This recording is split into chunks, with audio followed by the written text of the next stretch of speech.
Iran has reported more than 75 deaths and more than 2,000 new cases of novel coronavirus in the past 48 hours, as calls mounted for all people to wear masks in public. The spread of coronavirus in society has reached such a level that the use of masks is necessary for everyone. Officials have repeatedly urged Iranians to wear masks on public transport, including on Tehran's underground train network, where a large number of commuters still ought to travel without them. Global poverty is set to rise above 1 million people once again as a result of the coronavirus pandemic, which is reducing the income of the world's poorest by $500 million a day. The research by King's College London and the Australian National University points to poverty increasing dramatically in middle-income developing countries, where millions of people live just above the poverty line. Asian countries such as Bangladesh, India, Indonesia, Pakistan, and the Philippines are considered to be particularly vulnerable to the pandemic's economic shockwaves, with lockdowns severely curtailing activity. Lebanon will reopen Beirut Rafiq Hariri International Airport for commercial flights beginning July the 1st, but will keep air traffic at 10% of capacity from a year ago. Passengers will be tested for COVID-19 upon arrival and obliged to practice home quarantine if testing positive. Lebanon, which has recorded 1,402 virus cases and 31 deaths, is now gradually lifting movement restrictions, allowing business to open at lower capacity and with safety guidelines. Lebanon's money changers said that the central bank agreed to inject fresh dollars into the market to prop up the national currency a day after protesters poured into the streets over the rising dollar price. The protests, which degenerated into attacks on several bank branches and the tumbling of the currency, prompted an emergency cabinet meeting Friday. Security forces would also crack down on the black market or any money changers selling above the set rate of $3,940 to the dollar. A Turkish court has just jailed a prominent opposition journalist from an online news outlet pending trial on military and political espionage. Maysar Yildiz, the Ankara news editor of the older TV online news portal, was detained on Monday. Critics said that Erdogan has used the failed coup as a pretext to clamp down on dissent and strengthen his grip on power, a charge Ankara denies. It says the measures are necessary to safeguard national security. Turkish Foreign Minister Mevlut Cavusoglu said that the United States needs to play a more active role in Libya, both in achieving a ceasefire and in political talks. The involvement of the United States in Libya, a NATO ally, was important to protect the alliance interests. He added that Turkish and US officials would discuss possible steps on Libya as Turkish President Recep Tayyip Erdogan and his US counterpart Donald Trump agreed during a call. Member of the Palestine Liberation Organization or PLO Executive Committee Azzam Al-Ahmed said that 8 European states have stressed willingness to recognize a Palestinian state on the lines prevailing before the 1967 war in response to Israel's annexation plan. The European Union rejects Israel's plan to annex parts of the West Bank and the Jordan Valley and has threatened to impose sanctions on Israel in case it goes ahead with the annexation. Palestinian officials told the Israeli Kan public broadcaster that several European countries, including Ireland, intend to recognize the Palestinian state if Israel goes ahead with its plan.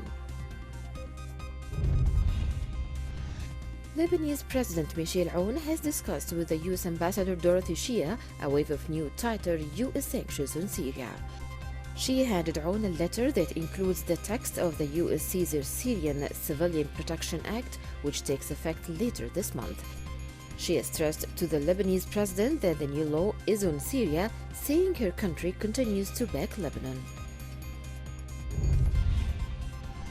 Israel is preparing to carry out a census of the Palestinian population in Jordan Valley and the West Bank out of fear of a Palestinian influx to territories that the country plans to annex.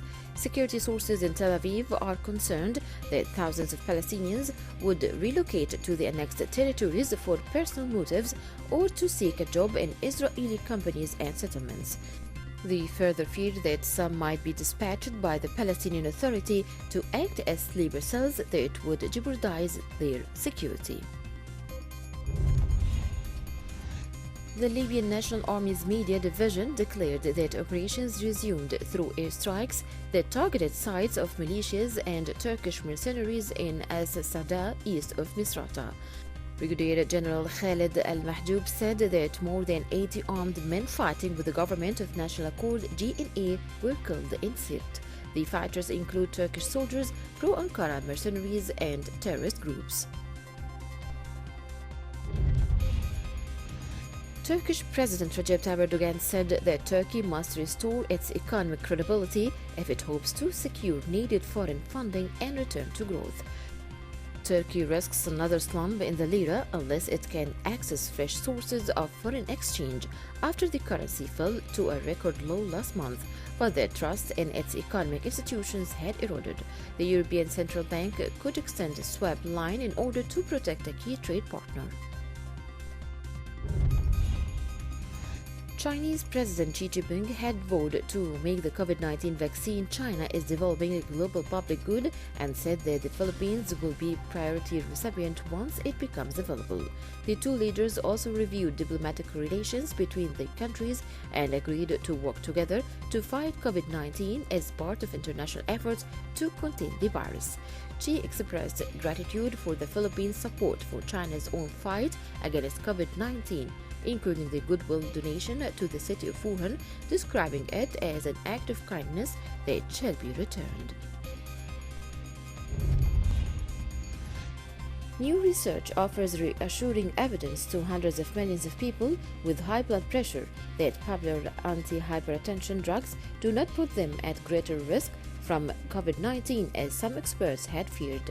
The new study made publicly available on Friday found no clinically significant increased risk of either a diagnosis or hospitalization of COVID-19 with ACE or ARB use compared with other first-line drug treatments for hypertension. The authors recommended that patients should not discontinue their treatment to avoid the virus, which has infected over 7.5 million people worldwide and killed more than 420,000. War and division were weakening Libya's fight against the novel coronavirus, with the government struggling to deal with an outbreak deep in the desert south. The Government of National Accord (GNA) controls the west, including the capital Tripoli, while military strongman Khalifa Haftar controls the east and some of the far-flung oases and oil fields that dot the south. The situation has changed rapidly in recent weeks, with dozens of cases appearing in the south's largest oasis city, Sabha.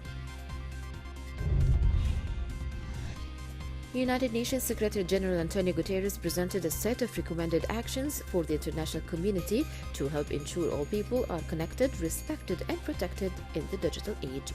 The Secretary General's roadmap for digital cooperation is the result of a multi-year, multi-stakeholder global effort to address a range of issues related to the Internet, artificial intelligence, and other digital technologies. The roadmap for digital cooperation comes at a critical inflection point of digital issues, with the COVID-19 pandemic accelerating digitization and magnifying both opportunities and changes of digital technology. According to the Regional Office for the World Health Organization, COVID-19 is accelerating in Africa, with more than 200,000 cases and more than 5,600 deaths. Africa recorded its first case of the new disease in mid-February. While it took nearly 100 days to reach 100,000 cases, the jump to 200,000 cases occurred in less than 20 days. WHO said public health measures have helped to slow the spread of COVID-19 on the continent.